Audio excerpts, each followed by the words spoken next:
Chapter 1 The Gods Are Among the People.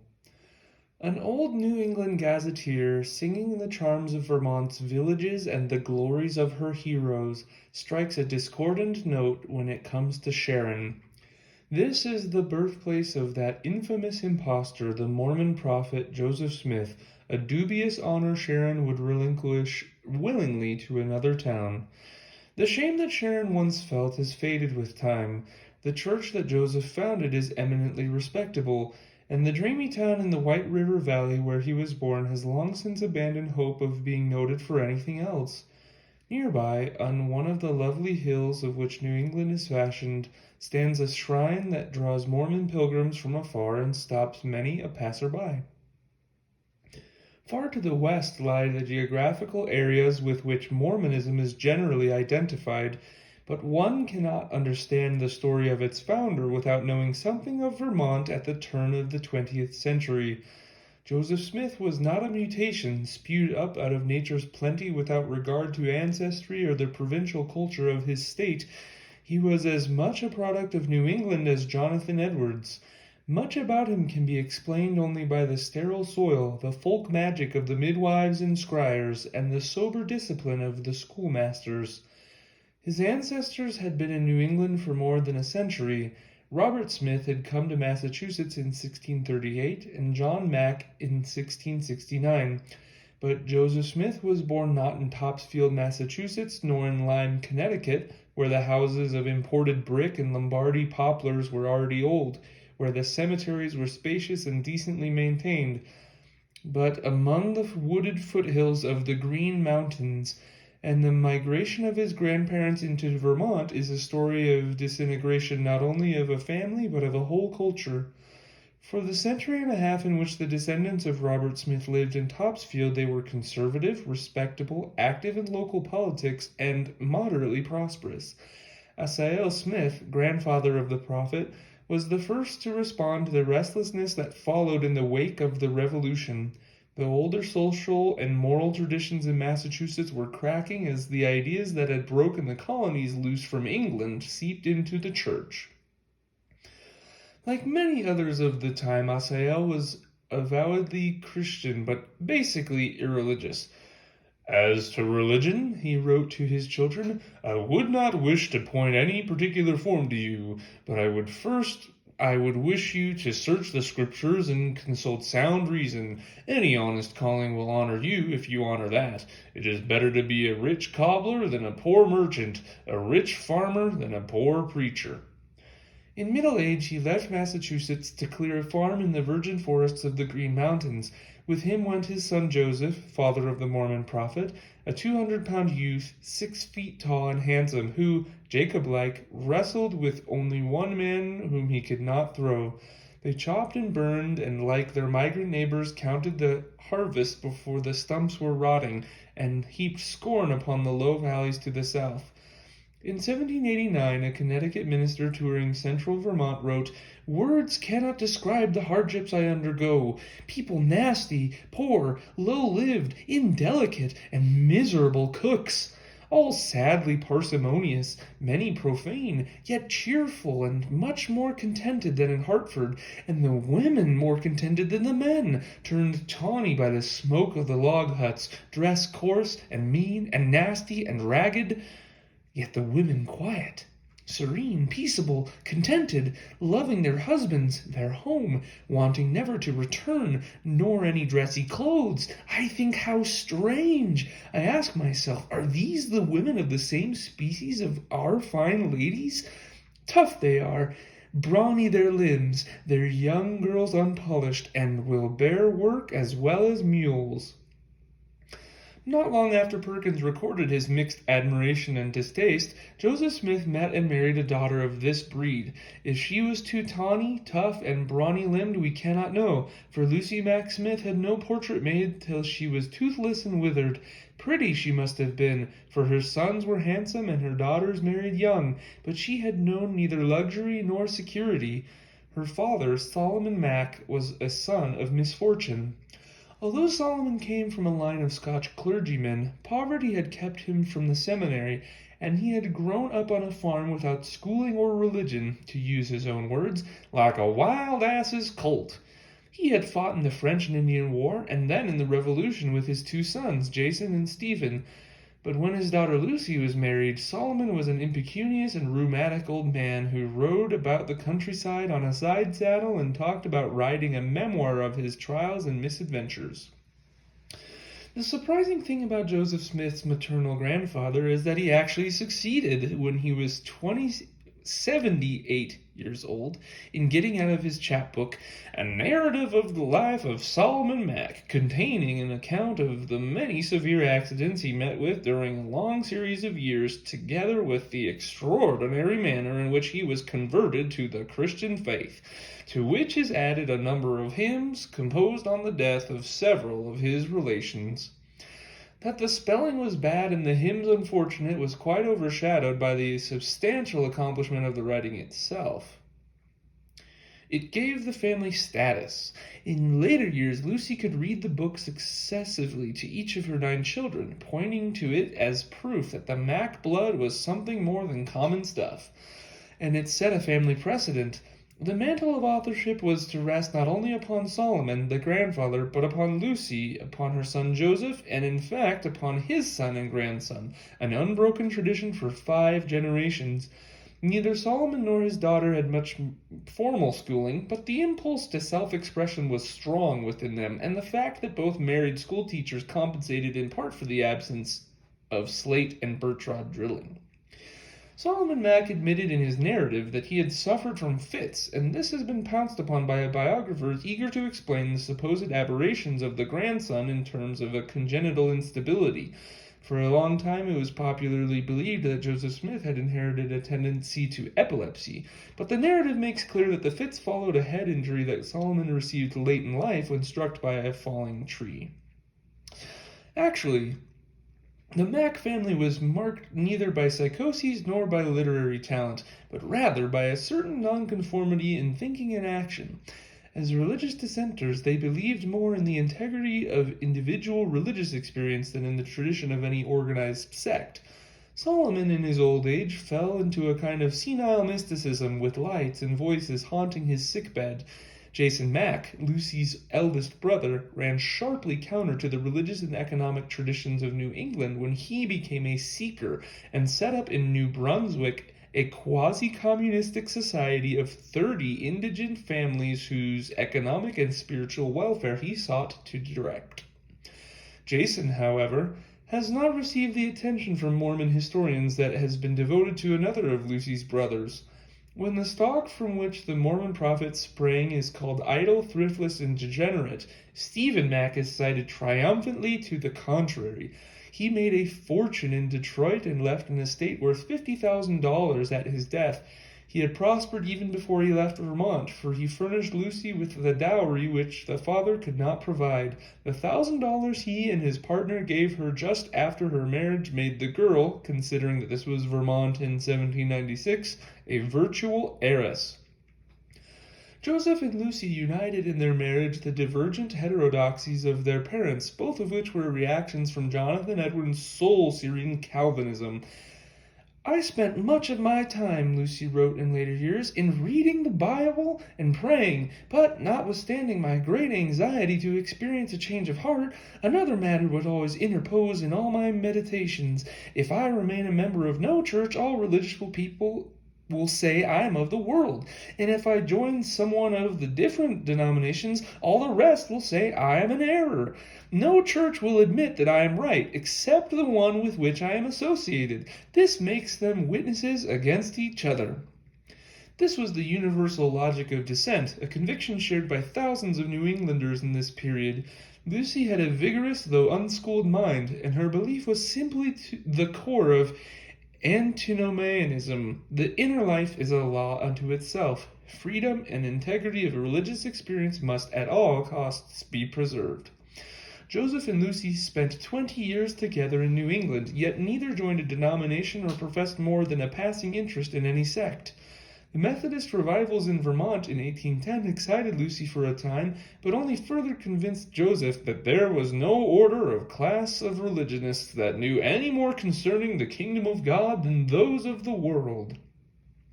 He reflected that contempt for the established church which had permeated the Revolution, which made the federal government completely secular, and which was in the end to divorce the church from the government of every state. In the New World's freedom, the church had disintegrated, its ceremonies had changed, and its stature had declined. Joseph's father, Asael, had frankly gloried in his freedom from ecclesiastical tyranny. The son remained aloof from any church until the one organized by his own son, looking instead to his own dreams, called visions by his wife, for spiritual guidance.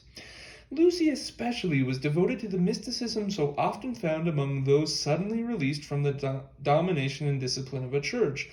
Like her father, she accepted a highly personalized God to whom she would talk as if he were a member of the family circle.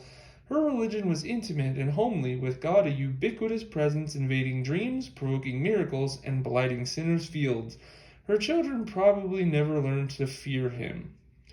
Had Joseph and Lucy Smith remained in New England for the second 20 years of their married life, they might, like their grandparents, have settled into respectable oblivion. But the Revolution, which had uprooted their parents from a century-old New England farm tradition, had wakened the whole Atlantic seaboard people, who stood up to peer over the Appalachians and see for the first time their vast, fruitful hinterland.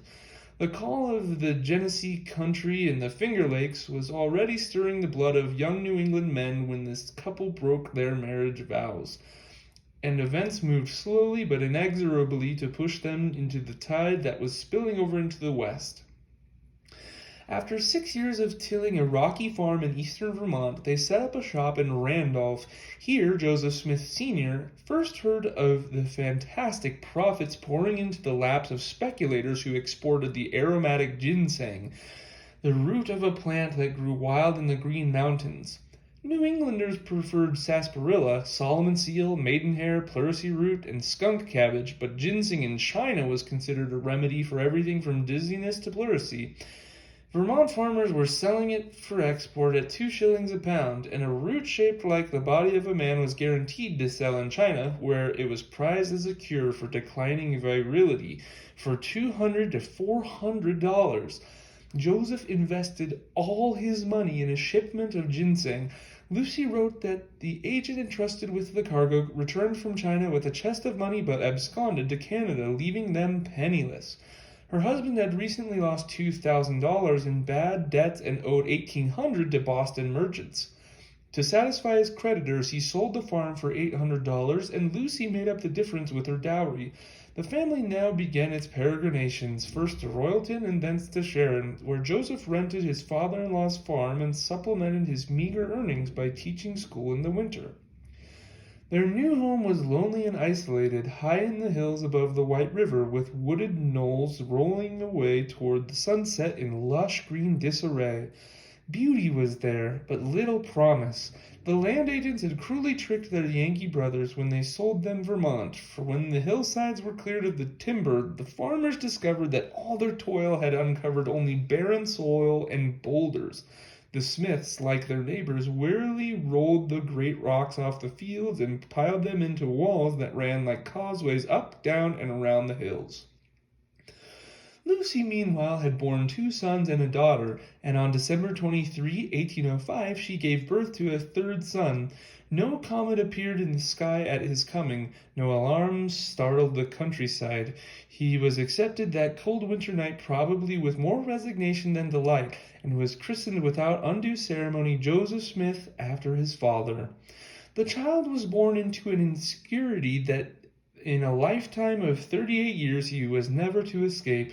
By his 5th year, the family had moved 3 times, from Sharon back to Randolph, thence again to Royalton, and finally to Lebanon across the border in New Hampshire. Depression hung over New England, for its commerce was ruined by Jefferson's embargo against England and France, and later by the War of 1812, and only a thriving smuggling business around Lake Champlain remained of the formerly lucrative trade with Canada.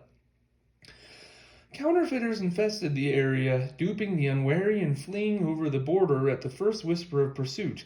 On the 1st of April 1807, Benaiah Woodward passed on to the elder Joseph Smith a false $10 bill, and a fortnight later Abner Hayes paid him $37 in worthless paper. When Joseph launched a complaint in the Woodstock court in April 14, Hayes skipped to Canada, but Woodward paid with 39 stripes and 2 years at hard labor for this and other misdeeds. Many years later, a relative of Woodward took a neat revenge by insinuating that Smith had himself been guilty of making bogus money, and his account was widely believed. When the family moved to Lebanon, New Hampshire, its fortunes brightened. Hiram, the second son, was sent to Moore's Academy in Hanover, but he brought home from school a fever that was devastating the whole countryside in 1813. The popular remedy was a hot bath made of a decoction of hemlock boughs, but since tubs big enough to hold a man were rare in every village, a coffin-like tub of pine boards was carried from house to house. Small wonder that Vermont had a death toll of 6,000. One by one, the children of Joseph and Lucy Smith fell ill. The 8-year-old Joseph seemed to recover well enough, though slowly, until one day Lucy was terrified to discover huge infections breaking out upon his shoulder and leg. Herb poultices were as unavailing as the usual prayers, and Lucy finally called in a physician. He bled the boy, plied him with purges, and probed his ugly sores. When the leg infection refused to heal, he talked of amputation, but Lucy fought against the saw and knife with a fury that annoyed but checked the barber surgeon. He had to content himself with chiseling out a piece of bone below the child's knee.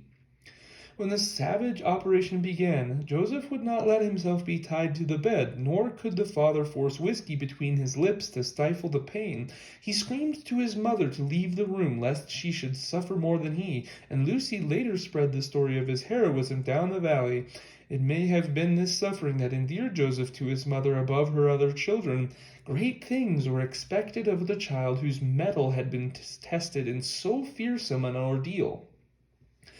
When the boy's convalescence seemed tardy, he was sent to an uncle in Salem, where he got the first tang of salt air in his nostrils. Salem he always remembered, and the port city lured him back under singular circumstances 25 years earlier. Now he made a quick recovery and returned to Lebanon with only a barely perceptible limp, which, however, stayed with him for life. Under the pressure of months of sickness, the family's hopes of prosperity collapsed, and the Smiths moved back across the Connecticut River into Vermont. For 3 years they sowed seed in Norwich and have hopefully waited for a harvest from a soil that had long since given up its best. The elder Smith listened ever more avidly to descriptions of the deep black loam and the mild climate of Ohio. Finally, in 1816, the historic year without a summer, he was rooted out.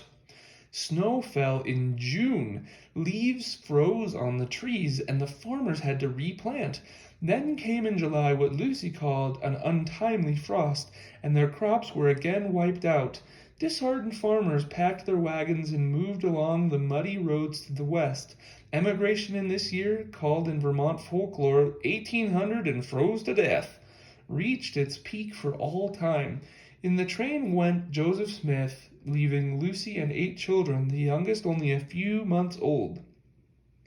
Weeks later, when his letter came bidding them pack the buckboard and follow him west, it was not from Ohio, where most Vermonters expected to find the promised land, but from Palmyra in western New York, 2/3 the distance from Albany to the Great Falls of the Niagara.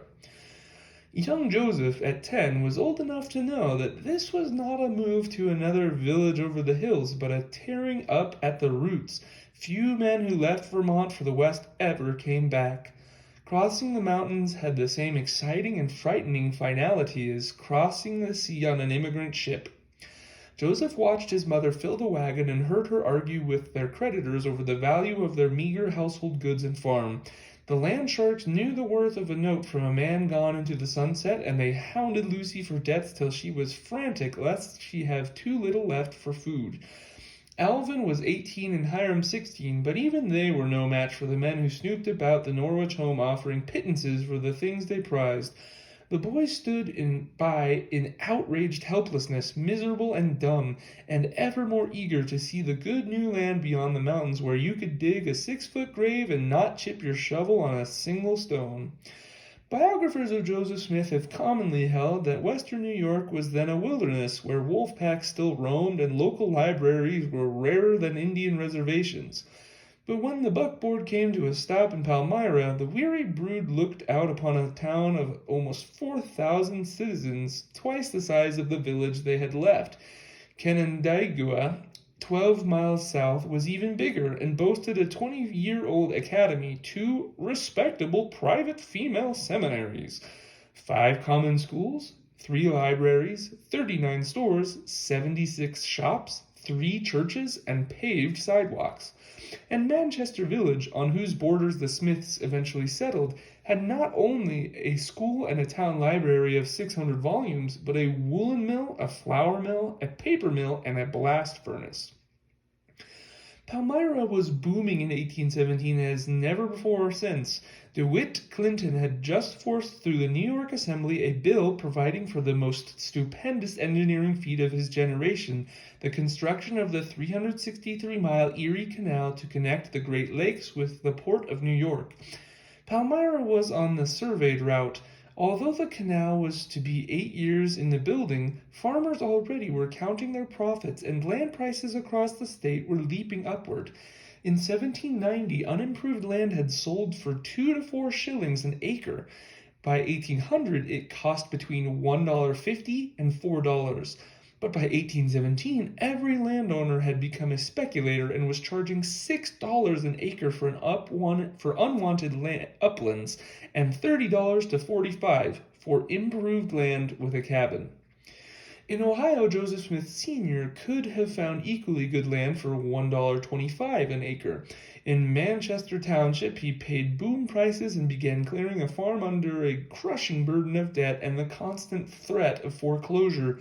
He could not know that he had come at the peak of a speculative spiral, that Palmyra, instead of doubling its population in the next decade, would actually shrink by 300 citizens and remain even a century later a town of little more than 4,000.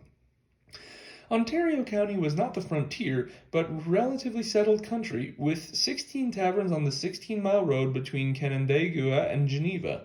The Mormon prophet's father was not a Thomas Lincoln, who, in that same year, was hewing out a farm 600 miles west in Indiana's isolation. There were no squatter privileges in western New York, and Smith needed cash to pay the installment on his land. For more than 2 years he lived in Palmyra, where Lucy opened a small cake and beer shop, selling gingerbread, boiled eggs, root beer, and oilcloth accessories which she designed and painted. After months of hiring out to farmers, Smith signed a note for 100 acres of unimproved land 2 miles south of Palmyra. In 1 year they made a substantial initial payment, built a log house, and began the arduous task of clearing the forest. Like their neighbors, the Smiths tapped their sugar maples and boiled down the sap for syrup and sugar. They made 7,000 pounds in 1 season and won the $50 bounty for top production in the county. But for all their toil, the making of a profitable farm was a slow and uncertain process. It took 3 men and a yoke of oxen 5 weeks to clear and sow a 10-acre field. When the wheat turned yellow between the stumps, the farmers dreamed of reaping 40 bushels an acre. But the crude threshing devices, a flail or the bare hooves of cattle, wasted the kernels, and when the winnowing was done, there was no buyer for the product. In 1818, wheat brought only 25 cents a bushel in barter value, for in that decade it was seldom a cash crop unless one paid the prohibitive costs of overland transport to Albany. Harvests were fair from 1817 to 1819 and then excellent until 1824, but debts piled up nonetheless, and one dispossessed settler after another moved on into Ohio, and from there to Indiana, where they bought the farms abandoned by the men whom Illinois had lured still farther west. The greatest migrations were in Depression years, 1819 seeing the sale of over 5 million acres of public land. The vast resources of the hinterland stirred the most sluggish fancies, and an optimism that was to become basic in American thinking for 100 years now swept the United States. A reflection of this optimism was the noisy campaign for public works in the 1820s, which reached its peak with the building of the Erie Canal. When the last road of dirt was hauled away and the last aqueduct finished in 1825, DeWitt Clinton filled a bucket with salt water from the Atlantic Ocean and sailed in state, to the sound of guns by day and the light of bonfires by night, to pour it into the fresh waters of Lake Erie. All along the route the settlers drank and feasted and planned the spending of their profits. In this atmosphere of unbridled anticipation, Joseph Smith grew into manhood. Coupled with the optimism was a militant patriotism.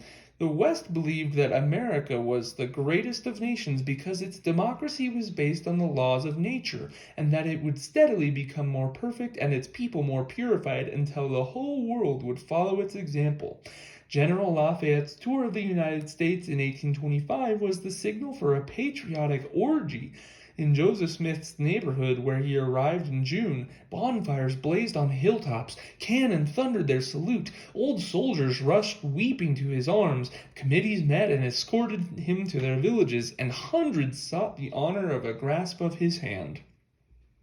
Such spectacle and parade mitigated the drudgery that primitive farming methods imposed on the Smith family and their neighbors, but more enduring were the extravagant hopes for prosperity that buoyed up the countryside. The community was unstable, not only because of the lure of cheaper land in Ohio and the general fever of speculation, but also because of the character of the citizens themselves. Emigrants from New England were the adventurous, the discontented, the nonconformists. The old mores that they brought to the young communities were bound to be flexed and distorted by the new freedom. Nowhere was lapse from the old codes more evident than in the churches, which were racked with schisms. The Methodists split 4 ways between 1814 and 1830. The Baptists split into Reformed Baptists, Hardshell Baptists, Free Will Baptists, Seventh-day Baptists, Foot Washers, and other sects. Unfettered religious liberty began spawning a host of new religions. Carried along in the migration had come the flotsam of the godly. There was Isaac Bullard, wearing nothing but a bearskin girdle and his beard, who gathered a following of pilgrims in 1817 in Woodstock, Vermont, half a dozen hills away from the Old Smith farm. Champion of free love and communism, he regarded washing as a sin and boasted that he had not changed his clothes for 7 years. Forsaking Vermont for the Promised Land, the Pilgrims crossed the mountains into New York, followed the same long road across the state as had Joseph Smith, and drifted down the Ohio into Missouri. There was Ann Lee, mother of the Shakers, who called herself the reincarnated Christ, and who, with her celibate communists, had fled New England's wrath. In the religiously fecund atmosphere of New York State, her sect flourished and spread. In 1826, some Shakers built community halls in Sodus Bay, only 30 miles from Palmyra. The young Joseph Smith might have spent an evening at their shuffling processional dance, watching first one and then another break away and whirl dervish-like till they fell exhausted on the floor, uttering an incoherent gibberish generously referred to as the gift of tongues. Wherever the Shakers settled, there circulated a usual obscene myths, one that they castrated their males, others that they stripped and danced naked in their meetings, indulged in promiscuous debauchery, and practiced infanticide. For all their incongruity, the Shakers had a certain dignity which came from their cleanly habits and intense industry. Such was not true of the entourage of another female subdivinity ruling in Jerusalem, 25 miles south from Joseph Smith's home. This was Jemima Wilkinson, the universal friend, who thought herself to be the Christ. Unperturbed by the Palmyra newspaper, which unsympathetically prefixed an anti and called her a consummate impostor, she governed her colony by revelations from heaven and swore that she would never die. She was a handsome woman with fine eyes and jet black hair, which curled over the purple robe hanging from her shoulders. Gossip had it that although she could neither read nor write, she could recite the whole Bible from its having been read to her. Jemima's chief aide, whom she called the prophet Elijah, would tie a girdle tight about his waist, and when his belly swelled in protest, he would be filled with prophetic visions. 2 years after the Smiths arrived in Ontario County, Rumors stirred that the neighborhood that the friend had died, and that despite her followers' denials, her body was moldering in a Jerusalem cellar. For 9 years, lawsuits over the disposition of her property troubled the Canandaigua courthouse and kept remembrance of her fresh. Eccentrics like Bullard, Ann Lee, and Jemima Wilkinson were only the more conspicuous personalities on the purple fringe of organized religion. The sober preacher trained in the dialectics of the seminary was rare west of the Appalachians. One instead found faith healers and circuit rider evangelists who stirred their audience to paroxysms of religious frenzy. The Baptists boasted in 1817 that in New York State, west of the Hudson, there were only 3 preachers who had ever been to college. The settlers in the Old Northwest Territory demanded personality rather than diplomas from the men who called them to God. Palmyra was the center of what the circuit riders later called the Burnt Over District. One revival after another was sweeping through the area, leaving behind a people scattered and peeled, for religious enthusiasm was literally being burnt out of them. There are no detailed descriptions of the revivals in Palmyra and Manchester between 1824 and 1827 when they were at their wildest, and we cannot be certain that they matched in pathological intensity the famous revivals that had shaken Kentucky at the turn of the century. Evangelists had swarmed over the hill country, preaching in the great open-air camp meetings where silent, lonely frontiersmen gathered to sing and shout. Revivalists knew their hell intimately, geography, climate, and vital statistics, and painted the sinner's fate so hideously that shuddering crowds surged forward to the bushel box altars to be born again. Hundreds fell to the ground senseless, the most elegantly dressed women in Kentucky lying in the mud alongside ragged trappers. Some were seized with the jerks, their head and limbs snapping back and forth and their bodies grotesquely distorted. Those who caught the barks would crawl on all fours, growling and snapping like the camp dogs fighting over garbage heaps behind the tents. One preacher wrote to another, "Thousands of tongues with the sound of hallelujah seemed to run through infinite space, while hundreds of people lay prostrate on the ground crying for mercy. Oh, my dear brother, had you been there to have seen the convulsed limbs, the apparently lifeless bodies, you would have been constrained to cry out as I was obliged to do, 'The gods are among the people!'" Revival conversions were notoriously short-lived. The great evangelist Charles G. Finney noted with dismay that where the excitement had been wildest, it resulted in reactions so extensive and profound as to leave the impression on many minds that religion was a mere delusion. James Boyle wrote to Finney in 1834, "I have visited and revisited many of these fields and groaned in spirit to see the sad, frigid, carnal, and contentious state into which the churches had fallen within 3 months after we left them." The revivals, by their very excesses, deadened a normal antipathy towards religious eccentricity, and these Pentecostal years, which had coincided with Joseph Smith's adolescence and early manhood, were the most fertile in America's history for the sprouting of prophets. In the same decade that young Joseph announced his mission, William Miller proclaimed that Jesus would visit the earth in March 1843 and usher in the millennium. Thousands flocked to his ranks, auctioned off their property, and bought ascension robes. John Humphrey Noyes was converted to the theory that the millennium had already begun and laid plans for a community based on Bible communism, free love, and scientific propagation.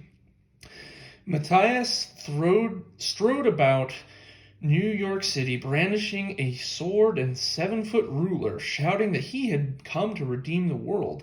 And down in the south of Ohio, Dilks, the Leatherwood god, proclaimed his divinity to a groveling congregation with shouts and snorts that shook the roof of the tabernacle. Of these and other prophets, only one was destined for real glory. Jemima Wilkinson was forgotten with the division of her property. The Noyes Oneida community degenerated from a social and religious experiment into a business enterprise, and Dilks was ridden out of the Leatherwood country astride a rail. William Miller, although his Adventists are still an aggressive minority sect, never regained face after 1845, when after 2 recalculations Jesus had still failed to come. But Joseph Smith, a century after his death, had 1 million followers who held his name sacred and his mission divine.